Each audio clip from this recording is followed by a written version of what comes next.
कुछ दिन पहले दिल्ली बाइट्स पर आपने ये वाला वीडियो लेक्चर देखा होगा, step by step counselling procedure.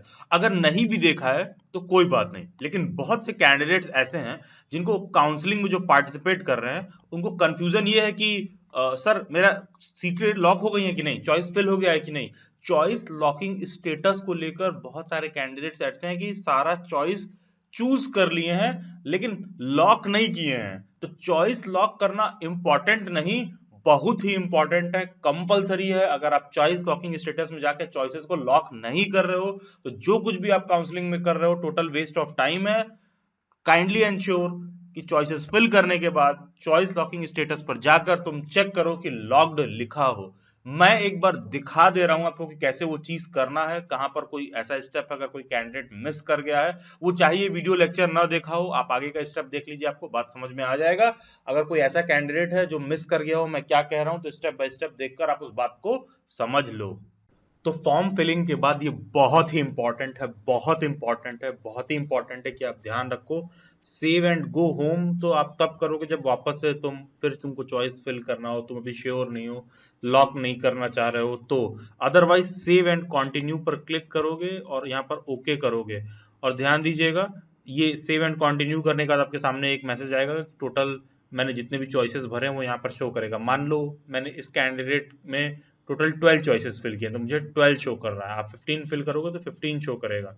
ठीक है, तो यहाँ पर आपको सेव एंड कंटिन्यू करना है। There is no changes in choice in class save. Okay, देखो ये सारा कुछ सेव हो गया है ना। अब सेव होने के बाद एक जो बहुत इंपॉर्टेंट पॉइंट ध्यान रखना है तुम्हें, यहाँ पर करो save and go to home.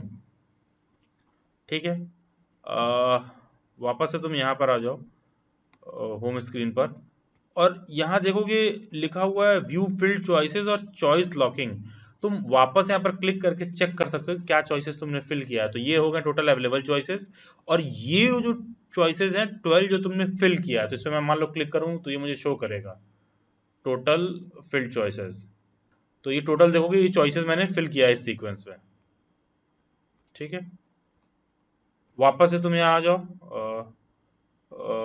Choice filling पर आ जाओ फिर से।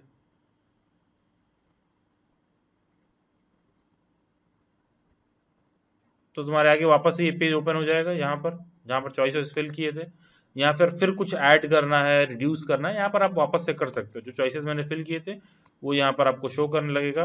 तो वापस आप देखिए आपके स्क्रीन पर है, इस पे क्लिक कर दोगे तो ये अनफिल्ड चॉइसेस है, टोटल अवेलेबल चॉइसेस 22 है, फिल्ड चॉइसेस 12 है। देखिए सबसे इंपॉर्टेंट पॉइंट यहाँ पर लिखा है चॉइस लॉकिंग स्टेटस अनलॉक्ड। तुमको अलग से पोर्टल पर आके चॉइस लॉकिंग पर क्लिक करना है, तब जाके तुम्हारा चॉइस लॉक होगा। ठीक है, अभी जो मैंने फिल किया है सिर्फ फिल किया है। यहाँ पर ये टर्म बहुत इंपॉर्टेंट है, I agree to lock my choices. अगर किसी भी बच्चे ने यहाँ पर आके अपना चॉइस लॉक नहीं किया है, यहाँ पर क्लिक करके ये नहीं किया है I agree and lock my choices, उसका सारा का सारा काउंसलिंग में जो कुछ भी आपने अभी तक सेलेक्ट किया है, फॉर्म फिल किया है, सब का सब निरर्थक है, वो आपको करना ही करना है। तो देखिए जब मैंने वापस से पासवर्ड डाला तो अब देखो यहाँ पर लिख रहा है चॉइस लॉकिंग स्टेटस लॉक्ड। सभी कैंडिडेट ध्यान रखें कि चॉइस लॉकिंग स्टेटस पे लॉक्ड लिखा होना चाहिए। केवल चॉइस चूज कर लेना पर्याप्त नहीं है। यहाँ पर चॉइस फिलिंग के नीचे चॉइस लॉक वाला जो बटन आ रहा था उस पर क्लिक करके चॉइस लॉक करना है, चॉइस लॉकिंग स्टेटस लॉक्ड। बिना इसके अभी तक आपका काउंसलिंग कंप्लीट नहीं हुआ है। सिर्फ कॉलेज चूज करना सफिशिएंट नहीं है, कॉलेज के आपको जो सीट आपने चूज किया उसको आगे लॉक भी करोगे। यहाँ पर इंश्योर करोगे अनलॉक्ड नहीं लॉक्ड लिखा हो। अगर लॉक्ड नहीं लिखा है तो नहीं कंप्लीट है आपका काउंसलिंग में, सारा सीट नल एंड वाइड हो जाएगा, जीरो हो जाएगा। उसको फिल करना ना फिल करना सब एक जैसे एक ही बात है। एंश्योर ऑल ऑफ यू कि चॉइस लॉकिंग स्टेटस में लॉक्ड लिखा हो। और फिर आप यहाँ पर आके चेक कर सकते हो प्रिंट लॉक चॉइसेस, इस पे भी तुम क्लिक करोगे तो जो भी चॉइसेस को मैंने लॉक किया है उसको तुम अलग से प्रिंट भी कर सकते हो, एक अपने पास आप रिकॉर्ड के तौर पर सेव कर सकते हो। तो देखोगे कि यहाँ पर एक आपके सामने फाइल ओपन हो जाएगा जो भी मैंने चॉइसेस फिल किया है। तो देखो जिस सीक्वेंस में चॉइसेस को फिल किया गया था उस सीक्वेंस में यहाँ पर सब कुछ शो कर रहा है, लॉकिंग आईपी कोड ये सब शो करा। डाउनलोड लॉक चॉइसेस लेटर, ये इसको आप जो टोटल 12 कॉलेज में फिल किया आप इसको डाउनलोड भी कर सकते हो, ये पीडीएफ फॉर्म में आपके पास सेव हो जाएगा। आपको ये इंश्योर करना है वहां पर लॉग्ड लिखा हो, और पोर्टल में जो भी उसके बाद चेंजेस हो आप मतलब मैं सजेस्ट करूंगा कि डाउनलोड करके आप लोग सेव कर लो या प्रिंटेड फॉर्म में अपने पास रख लो। एक रिकॉर्ड के तौर पर सेव रहता है कि ये कॉलेजेस आपने फिल किया है। दिल से